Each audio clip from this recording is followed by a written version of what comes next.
Hey everyone, I have a few minutes spare and I wanted to share my experiences or my thoughts on the sugar diet because there is so much coming out right now and we're calling it the sugar diet. When I tried it again a year ago, somewhere between 6 and 12 months ago, I was following more what was known as the honey diet from Anabology.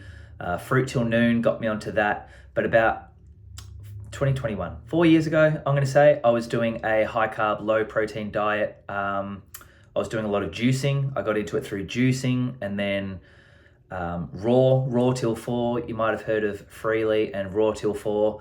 I was doing that very loosely while training strongman and still focusing on being strong to win competitions, maintaining my muscle mass, feeling good, but I was on like a cleanse. I wasn't really doing it for weight loss. I was trying to just cleanse out my body. I'd learned all about PUFAs and seed oils. I'd learned about toxic contaminants in our food and how much light and life there is in fruits and vegetables and meat, but in particular fruit. And I just thought I'd share just a few thoughts.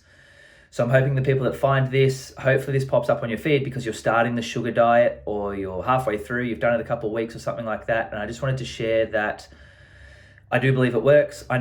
This thing works.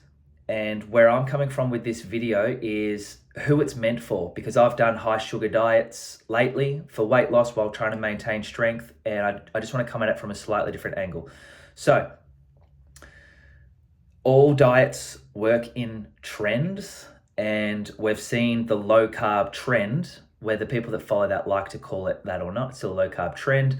It's really hit its peak around 2020. I think was just at its peak. And then after that, once Paul Saladino and many people started moving away from carnivore into an animal-based diet, so just eating like pretty good macros, I'd say, pretty measured, maybe still low carb. Most people tiptoe their way into it and it was still pretty low carb. But we started putting in fruits. We realized not all vegetables were bad, especially when well cooked. So it all works in trends. And if you do the sugar diet and think of this as a way of living, like Durian Rider and Freely, they've proven that it can work. But I do sometimes wonder at what cost, and maybe they're the outliers, or maybe, Harley's not on drugs right now, but maybe his drug use in the past, as in the testosterone, has helped slow the aging. Freely's out living in the wilderness, so maybe that sunshine, that relaxed atmosphere gives her something. We have to keep those things in mind. So if you're going to try the sugar diet, I think if you're obese or you've just been overweight and you just haven't been able to lose weight due to calorie restriction, that makes sense. It's really difficult when you're overweight to ignore the signals that your body is sending you, which is to eat more and move less. That's not how you get fat.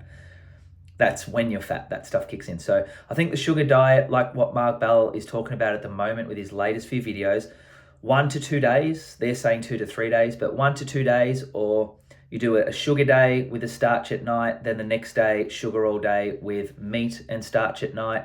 I think for an obese person, you're going to lose 10 kilos or 20 or more pounds in that month while feeling energized, while not having to count macros. Because remember, this isn't a restriction diet. The way it works is by ramping up the metabolism through lots of calories.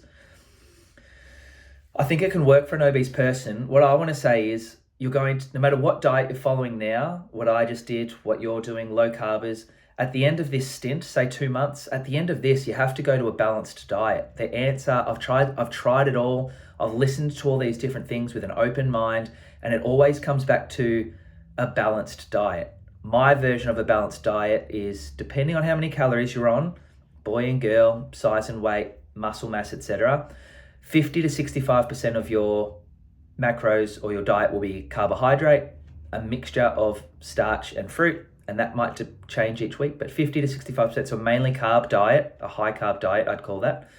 Your fat's going to be, like for guys, like no lower than 50, between 50 and 100 once you're lean, and ladies, same thing, 50 to 80, something like that, grams of fat, not percentage. Percentage, that might be anywhere from 15 to 25%. And then protein, I haven't seen anything still. I haven't tried anything that makes me think that 0.8 grams per pound of lean mass. So for someone my size, like 120, 150 grams of protein on a high day, that's about it. So 15 to 25%, probably 20 to 30% protein. Especially if you're lifting, you need more protein if you're lifting, breaking down the muscle regularly. That was a side note. So everything ends back there though, guys. So you don't have to, if you're going to do something for an extreme, most coaches and most influencers online or people online will say, let's not do these extremes because there's downsides. And I'll speak about the downsides in a second. When we do extremes, it can work for someone for a short time. And if that's going to help you get on the track and then end up on a balanced diet down the line, then I'm all for it. And I think the sugar diet is a great one. Let's compare the sugar diet to carnivore or keto, preferably keto, because we're really taking out proteins really low and carbs are like gone on keto. And on the sugar diet, we're restricting fat and protein. So they are reverse of each other. They both work through in different ways, but they are stressful in the system. When you take out a macro, there is going to be a stress on the system, which means stress hormones are released. I think it might be more cortisol, let's say, on keto and more adrenaline on the sugar. And those stress hormones give us energy, guys. That's why you can feel okay on these diets. They are not necessarily an energy source because they don't produce calories, but they are an energy. Nervous energy is an energy. It's not a great chronic or long-term strategy to use for energy, but sometimes when I get nervous for comps, I'm like, cool, I need to be nervous. I need that energy. The food's not enough. I need to do extra human or superhuman things. I need that nervous energy. Nerves are good, but they're there for a short term. They're not supposed to be there all day. And if you've ever met like a skinny person, really frail and skinny, they might be real jittery and always awake and maybe smoking and having a V. And people think that that's what's giving the energy. And it's really, that's what's causing the adrenaline to be up that gives them energy. So that nervous energy. So sugar diet, we're not meant to do it long term. It can be seasonal for you. It could be 1 day on, 2 days off. It could be every Monday after, maybe on the weekends you enjoy going out with your friends. Then on Monday, you can do what you want, but they all raise stress hormones and they're not meant to be done long term. And people are talking about this in a kind of roundabout way. They're saying, I felt my best when I was doing it for 2 days. And that's because after too long, things ramp up too much and we start seeing some side effects and basically aging and metabolism ruining if you stick at it a little bit too long. So I did juicing back in the day, high fruit. I'd have fruit in the morning, then like 3 juices. I think I was having 1 coffee a day and I'd gone down to decaf. I was playing around with taking milk out of my diet. So I was trying almond and oat milk. Don't do that. So I tried all those things and I lost a lot of weight. I felt really great. I could train twice a day. My strength on the lifts that I compete in for strongman all kind of went down a little bit due to my body weight, but I did like 17 pull-ups, whereas now I can do like 0 because it hurts my arm, but I could do like 8 or 9 pull-ups now, but I was just like lean. So I was still strong because I could train lots and I could move my body lots. And I felt great, sleeping great, felt really relaxed. It was really great. I was doing like 1 cooked meal a day. So I was having just meat at night, which is what's suggested by Anabology on the honey diet. And I wasn't religious with it. It's just something that I kind of started doing. Like, I'm going to have heaps of fruit, but I miss the protein a little bit. So I'm going to do that. And then sometimes I'd have a vegetarian day accidentally. And then the next day I feel like this. So I wasn't really following a particular thing, which worked really well for me because I wasn't dogmatic about anything. I was able to listen to my body. And it was only due to competing and needing to be a certain size to win competitions and be at my strongest that I moved away from that type of stuff.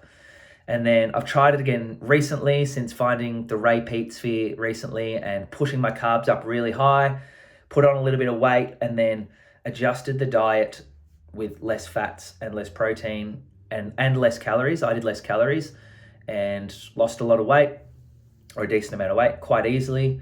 And then I started, the mistake I made, I will mention this, the mistake I made was doing a version of the sugar diet while also counting calories. And that really worked against me. So if you're a guy like me, so today I'm going to have 3,500 calories. Let's say I was going to do the sugar diet and I want to lose weight. So you might think to yourself, well, I'll drop 500 calories. I'll go to 3,000 to do the sugar diet. That might work for you for day one, but the idea with the sugar diet is you are constantly giving yourself enough fruit and sugar and honey, constantly giving yourself enough calories that things are really ramping up. The body kind of says, this isn't enough protein. If this is all you have available, if all you have available is fruit, I'm going to make you hungrier and expend this energy through nervousness and jitteriness and moving and talking. so that you can eat enough of that fruit that the body gets enough protein. That's the signal it's sending. This FGF21 that they're talking about can be released a few different ways, even from training. It speeds up your metabolism, so you're going to lose weight, but at a cost. It's kind of like the body's saying, I'm only speeding up your metabolism because I'm missing something. And chronically in life, or our body, just anything, if we're missing something, it's not good long term. So I really think this can be a great technique for obese people to do intermittently. It's better than fasting. It's better than low carb. But the goal should be like, I'm going to learn about tracking and learn about food and learn about protein, learn about weight training, learn about the sun, breathing and the diaphragm, I'm going to learn about all these things while just doing this thing that helps me lose weight. Because I can imagine if you're obese, you just want that momentum of sleeping a bit better, weighing less, seeing the scale move down, seeing your body for the first time in a while. I think that would just be magic for someone. So do the sugar diet. I believe it's better than the other ones, but go into it knowing that this is just something that I'm doing while I'm learning how to fuel my body properly and how to live in this world properly, whatever that means to you. You know what I mean? It doesn't have to be what I think, but existing in this world in a way that I can be lean enough to enjoy my body and enjoy moving around and the things that can come your way when you're feeling a bit more free-spirited. So my phone hasn't absolutely crapped itself, so I'll keep the video there. Main points: sugar diet, good. End result needs to be balanced calories, balanced macros, I should say. Don't even have to count calories, but a normal diet. I think I sometimes think to myself, if someone watched me for a day, they should think, oh, that guy just eats a pretty healthy diet, and then think nothing else of it. Not like, what's that? That's weird. Like, if someone ate cow hearts every day and cow tongues every day, and when the carnivores went through their organs and fruit only and 10 bananas in a shake, it's like, that looks odd. That's a lot of that thing. It all works, it's all okay, and I'm going to say it's great for obese people. It's good for someone even of average or normal weight. Sorry, I've just kept talking here. You don't have to cook much. You don't have to meal prep. If you're like, man, I just don't have anything, I'm not someone that's going to buy a sandwich or a pie from the servo anymore, but I can go buy bananas, some juice, some low-fat milk, some rice. Well, I can't cook rice on the spot, I guess.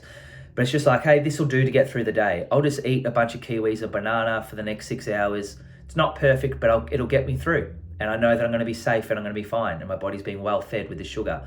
And I can have some lollies, and I can have lemonade and orange juice and fairy floss. I can have all this stuff. And it's not me cheating on my diet. It's just me working it in. And then when I can, I'll cook some chicken and rice, and I'll have some steak and potato and salt, and I'll have that with some orange juice. And life just becomes great when you can eat these foods. That's my thoughts on the sugar diet. Let me know if that interests you. Let me know if you're having experiences of your own with the sugar diet, and I'll share a few more videos like this moving forward. Thank you.